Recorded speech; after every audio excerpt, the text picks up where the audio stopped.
만날 그곳도 난 알 수 없도다.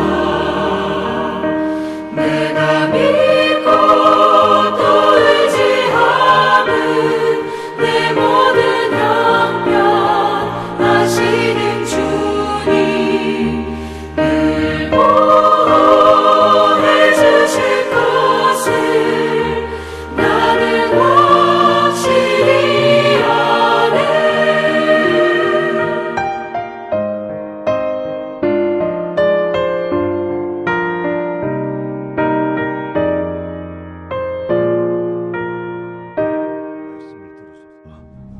여호와의 말씀이 날이 이르리니 왕궁의 모든 것과 왕의 조상들이 오늘까지 쌓아두었던 것이 바벨론으로 옮긴 바 되고 하나도 남지 아니할 것이요, 또 왕의 몸에서 날 아들 중에서 사로잡혀 바벨론 왕궁의 환관이 되리라 하셨나이다.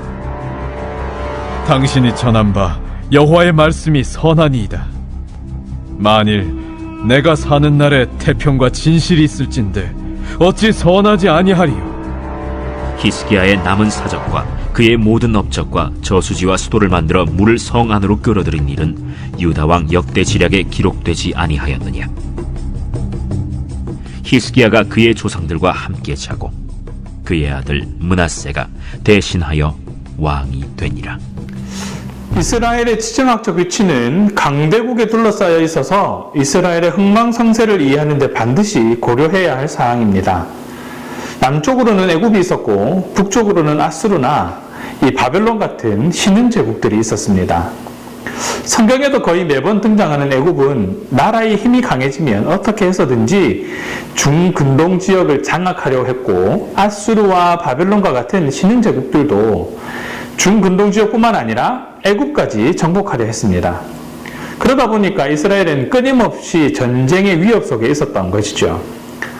강대국에 둘러싸여서 늘 전쟁에 시달리다 보니까 자연스럽게 안위를 위한 동맹을 생각할 수밖에 없었습니다. 애국과 동맹을 맺어서 북쪽의 신흥제국을 견제하거나 아니면 북쪽의 신흥제국들과 동맹을 맺어서 애국을 견제하는 그런 외교적 전략을 추구하려고 했습니다. 적절한 방법인 것처럼 보입니다. 그런데 하나님은 처음부터 단 한 번도 이스라엘이 다른 강대국과 동맹을 맺어서 자신의 국가적 안위를 보존하려는 어떠한 시도도 허락하신 적이 없다는 것입니다. 이스라엘의 안전은 하나님과의 관계 속에 있는 것이라고 여러 번 말씀하셨고, 이스라엘이 하나님의 말씀에 집중하고 순종하면 그 어떤 강대국의 침략에도 안전할 것이다 약속하셨습니다만, 이스라엘은 동맹에 눈을 돌립니다. 하나님의 약속에는 그 어떤 경우에도 이스라엘을 항상 지켜주시는 것이었지만, 이스라엘의 군사적 힘이 강하다 할지라도 하나님께 불순종하고 우상숭배에 빠지면 다른 나라와의 전쟁에서 승리하지 못할 것이라는 것도 약속에 포함되어 있었습니다. 북이스라엘뿐만 아니라 남유다는 항상 하나님 말씀보다 다른 강대국과 동맹을 맺음으로 안전을 보장받으려는 유혹을 이기지 못했습니다. 오늘 본문의 남유다의 선한 왕 히스기야 왕도 그런 외교적 유혹에 넘어갔다는 사실을 우리들에게 보여주고 있습니다. 히스기야 왕이 병들었다는 소식을 듣고 바벨론으로부터 편지와 예물을 동반한 사절단이 이 남유다 히스기야 왕을 찾아왔습니다. 겉으로는 이 사절단이 병문안 차 온 것으로 보여지지만 사실은 이스라엘과 동맹을 맺기 위해 왔습니다. 그 당시 중근동 북쪽을 지배하고 있었던 제국은 아수르 제국입니다. 아수르 제국이 강력한 군사력으로 각 나라들을 점령하고 통치했습니다. 이때에 이 아수르 제국의 위세에 눌려있던 바벨론이 남유다와 동맹을 맺어서 아수르 제국에 대항하려고 한 것이죠. 바벨론의 이러한 제안에 대해 남유다 히스기야 왕은 이렇게 반응을 합니다. 히스기야가 사자들의 말을 듣고 자기 보물고의 금, 은과 향품과 보배로운 기름과 그의 군기고와 창고의 모든 것을 다 사자들에게 보였는데, 왕궁과 그의 나라 안에 있는 모든 것 중에서 히스기야가 그에게 보이지 아니한 것이 없더라. 히스기야가 바벨론의 사절단에게 남유다의 보물고와 군기고를 다 보여준 그 행위는 바벨론과 동맹을 맺겠다라는 그런 뜻을 가지고 있는 것이죠. 히스기야는 이 국가적 안위를 바벨론과의 동맹을 통해서 보존하려고 했던 것입니다. 이 사실을 알게 된 선지자 이사야는 히스기야 왕에게 외국과의 동맹의 결과가 무엇인지 상세하게 전달합니다. 때가 되면 왕궁의 모든 것, 왕의 조상들이 오늘까지 쌓아두었던 그 모든 것들도 바벨론으로 옮겨질 것이고, 왕의 몸에서 난 아들들은 바벨론 왕궁의 황관이 될 것이다 라고 말합니다. 하나님과 언약을 맺은 이스라엘이 다른 나라와 정치적, 군사적 동맹을 맺는 것은 하나님과의 언약 관계를 파기한다는 그런 의미를 가집니다.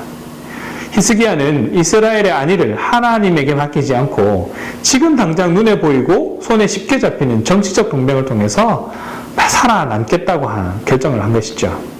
결국 하나님은 이사야를 통해 앞으로 있을 남유다의 패망을 선포합니다. 지금까지 우리가 알고 있었던 히스기야라면 바로 회개했을 것입니다. 그런데 이 히스기야의 반응이 예상과 다릅니다. 회개하지 않습니다. 의외로 자기 중심적인 반응을 보입니다. 19절을 보십시오. 히스기야가 이사야에게 이르되 당신이 전한 바 여호와의 말씀이 선하니이다 하고 또 이르되 만일 내가 사는 날에 태평과 진실이 있을진데 어찌 선하지 아니하리요 하니라. 내가 사는 날에 태평과 진실이 있을진데 어찌 선하지 않으리요. 히스기야는 이사야가 말한 재앙이 자신의 통치 기간에 일어나지 않고 후손의 때에 일어난다는 말에 안도감을 표합니다. 게다가 히스기야의 마지막 이야기는 안타깝게도 비극으로 끝나고 마는데 말이죠. 남유다 왕들 중에서 선한 왕으로 인정을 받았던 히스기야는 자신의 때에 선지자를 통해 남유다가 멸망한다는 그런 경고를 받습니다. 그런데 이렇게까지 되는 데는 다 이유가 있습니다. 바로 하나님 앞에서 교만해졌기 때문입니다.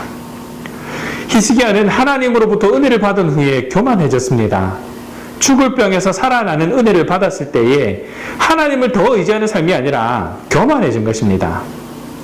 아주 잠깐이라도 방심하고 방치하면 교만이 스며들게 됩니다.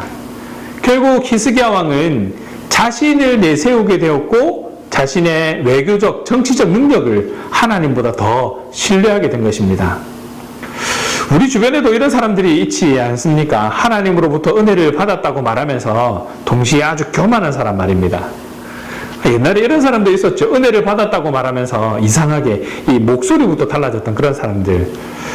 평상시에 말하는 목소리 톤이 아니라 약간의 저음의 굵은 목소리로, 그리고 발음도 약간 흐려지는 그런 목소리로 말하는 사람들 있지 않습니까? 게다가 은혜를 많이 받은 사람일수록 말이 안 통하기도 합니다. 이상하게도 은혜가 무례함으로 나타나곤 합니다. 은혜를 받았는데 교만합니다. 그런데 은혜와 교만이 함께 존재할 수 있을까요? 절대 그렇지 않습니다. 은혜를 받았다고 하면서 겸손하지 않고 교만하다면 그것은 둘 중에 하나입니다. 받은 은혜가 하나님께로부터 난 참 은혜가 아니거나 은혜를 주신 하나님이 아니라 은혜를 받은 자신에게 초점을 맞추는 경우입니다. 사람은 누구나 종교성을 가지고 있습니다. 그래서 스스로 은혜로움을 만들어낼 수 있습니다.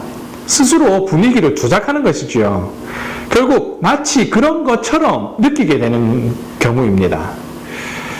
단적인 예로 상상 임신이 그런 경우입니다.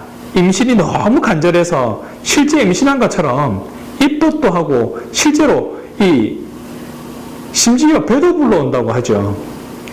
스스로 조작한 가짜 은혜에 속고 심취되어서 은혜를 받았다고 착각하면서 교만해지는 것이 실제로 사람들에게 얼마든지 가능하다는 것입니다. 또 은혜를 받았음에도 교만해지는 경우는 하나님께서 하신 일임에도 불구하고 그것을 인정하지 못하는 것입니다. 내가 잘해서 나 정도 되니까에 집중하는 것이죠. 히스기야를 보십시오. 죽을 고비를 넘기면서 은혜를 체험했습니다. 어떤 생각을 했을까요? 지금까지 그래도 내가 잘 살아왔으니까 그래도 하나님 앞에서 나름 회개도 열심히 했고 말씀 들으려고 노력도 했고 이 선왕들의 잘못을 따르지 않으려고 애쓰기도 했으니까 하나님께서 나에게 이런 은혜를 주시는 거다라고 생각하지 않았을까요? 전적으로 하나님께서 우리를 사랑하셔서 하나님께서 결정하셔서 가능한 일임에도 말입니다. 하나님께서 하신다는 것을 깨닫는 것은 매우 중요한 일입니다. 우리가 신앙생활을 하면서 매 순간순간, 아니 간혹이라도 하나님의 사랑을 확인하게 되면 큰 활력을 얻게 됩니다. 그러나 하나님이 나를 사랑하신다는 확신이 지나쳐서 하나님이 나를 다른 사람들보다 더 사랑하시고 나를 더 특별하게 대우하신다라는 그런 영적 특권의식에 사로잡히게 되면 그때 우리들은 교만의 길로 접어들게 되는 것입니다. 교만해지면 결국 하나님이 보이지 않습니다. 교만해지면 오로지 자기 자신만 보입니다. 히스기야는 어느 순간 자신의 마음을 지키지 못해서 교만해졌고 그래서 자기 자신의 능력을 더 의지하게 된 것이죠. 히스기야가 어느 정도로 교만해졌냐면 이 남유다가 패망한다는 메시지를 듣고도 회개하지 않습니다. 하나님께로 돌이키지 않습니다. 자신의 때에 태평이 있다는 사실에 만족하고 근심 걱정하지 않았습니다. 교만은 이렇게 무서운 병입니다. 히스기야가 전혀 다른 사람으로 변해버릴 정도로 마음이 병든 것입니다. 하나님의 은혜를 받고도 나 자신을 더 내세우는 사람은 하나님의 은혜를 진정으로 받은 사람이 아닙니다. 은혜로 시작해서 교만으로 끝나는 사람, 우리 주변에 보기보다 많습니다. 그러나 하나님의 은혜를 받았다는 증거는 우리들이 더 겸손해지는 것에 있습니다. 하나님의 은혜를 받았다는 참된 증거는 전보다 하나님을 더 의지하는 것입니다. 그리고 시작보다 끝으로 갈수록 더욱더 겸손해지고 시작보다 끝이 보일수록 하나님을 더 깊이 의지하는 것. 우리들이 받을 수 있는 가장 최상의 은혜입니다. 인생의 마지막에 섰을 때에 더욱더 겸손의 자리에 서 있기를 간절히 바랍니다. 오늘로 약 17일간의 올림픽이 마무리됩니다. 많은 선수들이 이 관중도 없는 곳에서 그동안의 수고의 결실을 맺기 위해서 최선의 경기를 펼쳤습니다. 관중의 환호라도 있었더라면 더 힘낼 수 있었을 텐데 그러지 못하는 것 같아서 이 보는 내내 안타까운 마음들도 있었습니다. 오늘 본문을 보면서 한 기사가 떠올랐습니다. 지난 1일 올림픽 주 경기장에서 열린 남자 육상 800m 준결승에 관련된 기사입니다. 앞서 2조의 경기를 끝내고 저녁 8시 45분에 마지막으로 3조 선수들이 트랙에 섰습니다. 심판의 시작 신호와 함께 선수들이 달리는데 5레인에서 달리고 있었던 미국의 이사야 주이트 선수가 중심을 잃고 바닥에 넘어졌습니다. 그 바로 뒤를 달리던 보츠나와의 이젤 아모스라는 선수도 뒤엉켜져 쓰러져 버렸습니다. 이 사실상 두 선수의 결승 진출에 대한 희망이 사라져버리는 순간인 것이죠. 이 400m 구간에 이르기까지 주이트와 아모스는 각각 3위와 4위를 차지하고 있었습니다. 그런데 이런 일이 일어나 버리고 말았습니다. 얼마나 절망스러웠겠습니까? 오늘 본문에 나타난 히스기야의 모습과 많이 겹쳐 보였습니다. 지금까지 잘 해왔는데 회개하며 하나님 말씀에 귀를 기울였는데 어느 순간인가 자리 잡은 그 교만 때문에 경기를 포기해야만 하는 그 인생의 모든 축복들을 포기해야만 하는 그런 상황에 놓인 히스기야. 물론 이 두 선수는 서로 손을 잡고 일어나서 경기를 포기하지 않고 계속 달렸습니다. 결과는 7위와 8위를 기록했지만 올림픽 정신을 제대로 드러냈다라는 그런 평가를 받기도 했습니다. 실수할 수 있고 교만해질 수 있고 쓰러질 수 있고 넘어질 수 있습니다. 그러나 그 순간 포기하지 않고 끝까지 하는 것이 더 중요합니다. 많은 방법으로 우리를 돌이키시기 위해서 하나님은 지금도 권면하고 계시다는 것을 기억하시기 바랍니다. 그리고 하나님 보시기에 부족함이 없는 그런 완전한 모습으로 우리를 붙들고 계시다는 것도 기억하시면서 주님의 기쁨이 되는 저와 여러분 되기를 주님의 이름으로 축원합니다. 실수했다고 끝이 아닙니다. 넘어졌다고 끝이 아닙니다. 우리는 끝까지 하나님을 향해 나아가야 할 줄 믿습니다. 함께 기도하겠습니다. 사랑의 하나님, 결승선을 앞둔 선수가 넘어지는 순간을 생각해 봅니다. 안타까움이 이루 말할 수 없을 것 같습니다. 그러면서 오늘 본문 속에서 히스기야의 모습을 통해 교만함이 얼마나 큰 죄인지도 깨닫게 되었습니다.